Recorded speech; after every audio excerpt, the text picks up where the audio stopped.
Hello friends, welcome to my YouTube channel Jagdeep Barthwal biology tutorial. And आज इस video में हम पढ़ने वाले हैं एडवांटेजेस ऑफ सीड्स। अगर आप अपनी एनसीईआरटी की बात करें तो आपकी एनसीईआरटी में पेज नंबर 37 पे ये टॉपिक दिया हुआ है ना। ऊपर आप देखेंगे कुछ सीड्स भी दे रखे हैं, जैसे आपका बीन हो गया, कैस्टर हो गया, अनियन हो गया, मेज, एप्पल हो गया आपका, और आपका स्ट्रॉबेरी होगी। सो ये कुछ आपके डायग्राम दिए हुए हैं, सीड्स के स्ट्रक्चर दिए हुए हैं, इनको भी देख लीजिएगा। हालांकि एग्जाम में तो वैसे ज़्यादा पूछते नहीं है, लेकिन फिर भी चलिए स्टार्ट करते हैं। अगर बात करें तो हमें पता है कि एंजियोस्पर्म में अगर हम बात करें हैं तो सीड को क्या कहा गया है? फाइनल प्रोडक्ट कहा गया है। किसका? सेक्सुअल रिप्रोडक्शन का। ये हम जानते हैं, हमने पहले भी पढ़ा हुआ है। साथ ही साथ बात करें अगर कुछ रिप्रोडक्टिव प्रोसेसेस की, जैसे कि आपका पॉलिनेशन हो गया या फर्टिलाइजेशन, ये इंडिपेंडेंट हैं वाटर के, यानी कि आपकी जो पॉलिनेशन है और फर्टिलाइजेशन है ये बिना पानी के भी हो जाती हैं। ये दोनों प्रोसेसेस बिना पानी के भी परफॉर्म हो जाती हैं। लेकिन ये कह रहा है आपका सीड फॉर्मेशन, या कह लीजिए सीड के जर्मिनेशन के लिए हमें पानी की जरूरत पड़ती ही है। अगर आप सीड कहीं सॉइल में लगाओगे तो जनरल सी बात है आप उसमें पानी डालोगे ताकि वो ग्रो कर पाए। सो पानी की जरूरत यहां पे पड़ती है। सीड के जर्मिनेशन में पानी पे ये डिपेंड है, ये प्रोसेस सीड जर्मिनेशन बेसिकली अगर हम कहना चाहें तो। ठीक है, साथ ही साथ बात करते हैं seed have better adaptive strategies for dispersal to new habitats and help the species to colonise in other areas. तो सीड ने कुछ बेटर स्ट्रेटजीज अपना रखी हैं, किसके लिए? ताकि वो डिस्पर्स हो पाए। कहां? नई नई हैबिटेट्स में। और जब आपका सीड डिस्पर्स होके नई नई हैबिटेट में पहुंचेगा तो नेचुरल सी बात है वहां पे भी अपने को कॉलोनाइज कर लेगा, वहां पे ग्रो करेगा और अपनी देखा जाए तो अपनी आबादी बढ़ा लेगा। तो ये कुछ बेटर स्ट्रेटजीज हमें सीड डिस्पर्सल की देखने को मिलती। नेक्स्ट इंपॉर्टेंट पॉइंट देखें तो इनमें हमें सफिशिएंट अमाउंट में फूड रिजर्व देखने को मिलते हैं। और ये फूड रिजर्व की अगर बात करें तो ये यंग सीडलिंग्स को नरिशमेंट प्रोवाइड करता है जब तक कि इनमें फोटोसिंथेसिस की क्षमता ना जाए।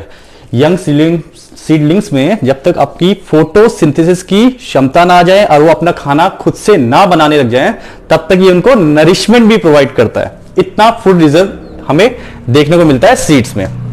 बात करें, हमें पता है इसमें हार्ड सीड कोट भी देखने को मिलती है जो एक तरह से प्रोटेक्शन प्रोवाइड करती है। किसको? आपके यंग एम्ब्रियो को। तो यही बहुत इंपॉर्टेंट पॉइंट है। आगे बात करें, हमें पता है जो सीड्स हैं वो प्रोडक्ट होते हैं किसके? सेक्सुअल रिप्रोडक्शन के। और इसी के कारण ये नई नई क्या जेनेटिक कॉम्बिनेशन भी फॉर्म करवाते हैं। और नई नई जब जेनेटिक कॉम्बिनेशन बनती हैं तो वो एक वेरिएशन का कारण भी बनता है ना। तो इन नई जेनेटिक कॉम्बिनेशन के कारण हमें काफी सारी वेरिएशन देखने को मिलती हैं। और आपको पता है जो वेरिएशन होता है वो इवोल्यूशन के लिए बहुत जरूरी है, ये हम पढ़ चुके हैं। आगे बात करें, seed is the basis of our agriculture. तो हमारी कृषि का अगर हम कहें मुख्य आधार क्या है? सीड है। भाई सीड है तभी तो फसल है, सीड नहीं होंगे तो फसल कैसे होगी? किसान क्या उगाएगा, क्या उपजाएगा? तो सीड एक तरह से आधार है हमारी कृषि का। चलिए आगे देख लेते हैं। नेक्स्ट इंपॉर्टेंट पॉइंट की बात करें, so dehydration and dormancy of mature seeds are crucial for storage of seeds. अगर मुझे सीड को लंबे समय तक स्टोर करके रखना है तो उसमें ये डोरमेंसी और डिहाइड्रेशन और डोरमेंसी बहुत इंपॉर्टेंट रोल प्ले करते हैं। जब हम डिहाइड्रेशन की बात करते हैं तो जैसे जैसे आपका सीड मैच्योर होने लगता है, ये हमने पढ़ा भी था, जैसे जैसे सीड मैच्योर होता है तो उसमें जो वाटर का कंटेंट है वो कम होने लग जाता है और अंत तक वो 10 से 15% ही रह जाता है। और आपका जो डोरमेंसी है, डोरमेंसी का मतलब क्या है? डोरमेंसी का मतलब एक तरह की इनएक्टिव स्टेज है। और जैसे ही उसको कंडीशन फेवरेबल दोगे आप सीड को, तो वो जर्मिनेट कर जाएगा। तो डिहाइड्रेशन और डोरमेंसी बहुत इंपॉर्टेंट रोल प्ले करते हैं, ताकि हम जो सीड्स हैं उसको लंबे समय के लिए स्टोर करके रख पाए और उस सीड को थ्रू आउट द ईयर हम एज फूड यूज कर पाए। अब ऐसा तो नहीं है कि किसी किसान ने 100 किलो कोई अनाज उपजाया और वो एक ही दिन में खा जाएगा। उसको कंज्यूम करने में वक्त तो लगेगा, और वक्त तो लगेगा तो दैट मीन्स उसको स्टोर करेगा, वो उस ग्रेन को स्टोर करके रखेगा, ताकि मैं साल भर इसको थोड़ा थोड़ा करके कंज्यूम करता रहूं, और साथ ही साथ रेज कर पाए वो क्या, नई क्रॉप नेक्स्ट सीजन में, कि अगला सीजन आए, साल भर बाद अगर मुझे नई फसल उगानी है, दोबारा से खेती करनी है, तो उस सीड को लेके, जो सीड मैंने स्टोर करके रखा हुआ है, उसको मैं सॉइल में डालूं और नई फसल को उपजा लूं। अगर हमें एग्रीकल्चर की या कह ले खेती बाड़ी की, इसकी अगर कल्पना करने के लिए कहा जाए बिना सीड्स के, तो बिना सीड्स के कृषि की हम कल्पना भी नहीं कर सकते। और हम ये भी कल्पना नहीं कर सकते कि सीड की फॉर्मेशन हुई, ओके, और हमने सीधा फिर दोबारा से उसको बो दिया, तो ये भी पॉसिबल नहीं है। कहीं ना कहीं हमको उसको स्टोर करना ही पड़ता है।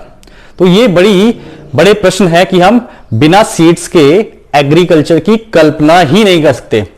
अब आगे बात करते हैं हम लोग सीड की वैलिडिटी की या लाइफ की बात करते हैं, कि कितने लंबे समय तक एक सीड में लाइफ रहती है, उसको बात करते हैं।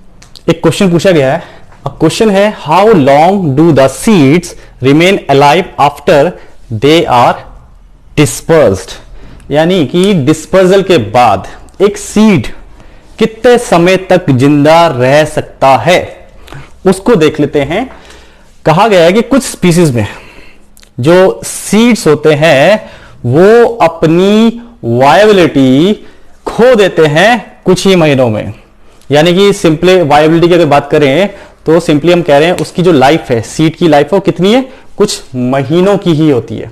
और अगर इन महीनों के अंदर सपोज करो हम एक सोचते हैं कि सपोज करो एक सीड की वायबिलिटी आपकी 2 महीने की थी, अगर 2 महीने के अंदर अंदर आपने उसको बो दिया तो वो ग्रो कर जाएगा। 2 महीने के बाद अगर उसको बोने जाओगे तो वो ग्रो नहीं कर पाएगा, क्योंकि उसकी वायबिलिटी क्या थी, 2 महीने की थी। ऐसे ही अगर कुछ सीड्स की बात करें, ज्यादातर सीड्स की अगर बात करें, तो वो सेवरल ईयर्स तक क्या रह सकते हैं, जिंदा रह सकते हैं। कुछ सीड हैं जो सैकड़ों साल तक hundreds of year we can say तक वो जिंदा रह सकते हैं। अब हमारी एनसीईआरटी में कुछ इंटरेस्टिंग एग्जांपल्स दिए हुए हैं, उन एग्जांपल्स को हम लोग डिस्कस कर लेते हैं। बात करें कुछ सबसे पुराने सीड्स की या वायबल सीड्स की, सबसे ओल्डेस्ट अगर सीड की बात करें जो हमें खुदाई के दौरान मिला, तो वो था ल्यूपाइन।